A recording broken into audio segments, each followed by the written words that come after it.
பார்க்குறவங்க போகிறவங்க வரவங்கெல்லாம் நீ ஏசு ஏசுன்னு போறியே, ஏன் உனக்கு அதை செய்யலைன்னு சொல்லி கேள்வி கேட்குறார்கள்.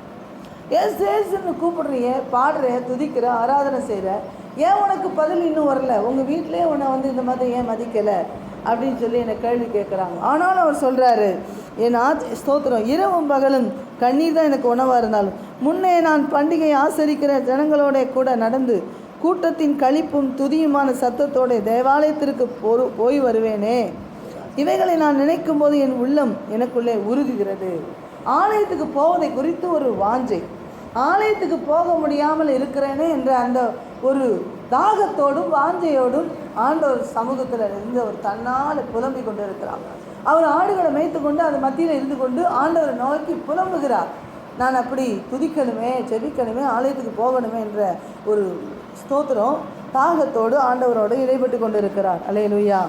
அப்போ தான் சொல்கிறார் 5வது வசனத்தில் வாசிக்கும் போது, என் ஆத்துமாவே நீ ஏன் கலங்குகிறாய், ஏன் எனக்குள் தேங்குகிறாய் என்று சொல்லி தேவனை நோக்கி காத்திரு, அவர் சமூகத்து ரட்சிப்பு நிமித்தம் நான் இன்னும் அவரை துதிப்பேன். பரவாயில்ல, எனக்கு இத்தனை வாய்ப்பு கிட்டாவிட்டாலும் நான் இன்னும் துதிப்பேன் என்ற அந்த ஒரு உத்தரவாதத்தை அவர் வாயினால் அறிக்கையிடுகிறார். ஆத்மாவுக்கு சொல்கிறார். யாருக்கு சொல்கிறார்? அவருக்கு அவரே சொல்லிக் கொள்கிறார். நீ ஏன் உள்ள கடந்து இவ்வளவு தூரம் தவிக்கிற, எதுக்காக கலங்கி கொண்டிருக்கிற, நீ ஒருபோதும் ஆண்டவரை மறக்காத, தொடர்ந்து அதை செய் என்று தனக்குள்ளே சொல்லிக்கொண்டு தன்னைத்தான் திடப்படுத்துகிறார். அல்லேலூயா. கர்த்தருக்கு மகிமை உண்டாகட்டும். 7வது வசனத்தை வாசிங்க. உமது மதகுகளின் இரைச்சலால் ஆழத்தை ஆழம் கூப்பிடுகிறது, உமது அலைகளும் திரைகளும் எல்லாம் என்மேல் புரண்டு போகிறது. பாருங்க, ஆழத்தின், அதாவது மதகு திறக்கப்படும் போது தண்ணீர் பாயும் பாருங்க. அந்த தண்ணீர் வரும்போது வடவடன்னு ஒரு சத்தம் கேட்கும், சத்தம் கேட்கும். அப்போ ஆழத்தை ஆழம் கூப்பிடுகிறது. ஆழம் ஏற்கனவே இருக்குது பாருங்க. இப்போ மதகு திறந்த உடனே அங்கேருந்து அதிகமான தண்ணீர் வரும்போது இந்த ஆழமானது அதை கூப்பிடுது. இது பயங்கர இரைச்சலோடு இருக்குது, அதுவும் சேர்ந்து கொள்ளுது. அப்படி ஆழத்தை ஆழம் கூப்பிடுகிறது. உமது அலைகளும் திரைகளும் எல்லாம் என்மேல் புரண்டு போகிறது. அல்லேலூயா. அப்படி ஆனால் அதனுடைய பொருள் என்ன? கர்த்தருக்கு மகிமை உண்டாகட்டும். ஆழம் ஏற்கனவே ஆழம் இருக்கிறது. இப்போ ஆழத்தை நோக்கி கூப்பிடுறது. இன்னும் அது வந்தால் இன்னும் ஆழமாக இருக்கும். அப்போ ஏற்கனவே நமக்குள்ளே என்ன இருக்குது அப்படின்னா, வேதனைகளும் துன்பங்களும் துயரங்களும் அங்கலாய்ப்புகளும் பாடுகளும் போராட்டங்களும் நிறைந்திருக்கிறது.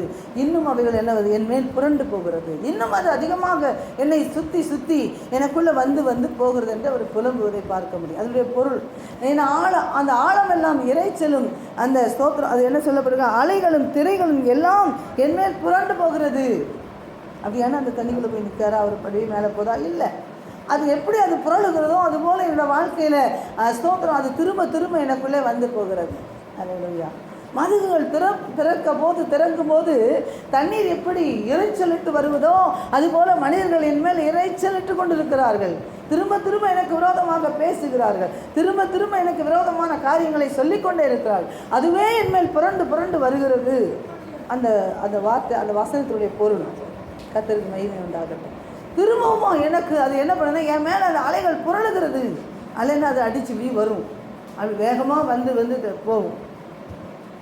அது திரும்ப புரண்டு போகும். அப்போ அதெல்லாம் மேலே அடிச்சுட்டு போகிற மாதிரி அலைகள் வந்து மோதுற மாதிரி சில வார்த்தைகள், சில மனிதர்கள், சில பொல்லாத ஆவிகள், பொல்லாத கிரியைகள், இவைகளெல்லாம் வந்து அடிக்குது. இவர் சொல்கிறார், இதெல்லாம் என் மேலே புரளுது. ஆண்டவர் நோக்கி சொல்லுகிறார், கர்த்தரை நோக்கி பேசுகிறார். தனக்குள்ளே அப்படிப்பட்ட ஒரு சூழ்நிலை வருமானால் இந்த தாவீது ஆண்டவரை நோக்கி சொல்கிறார்,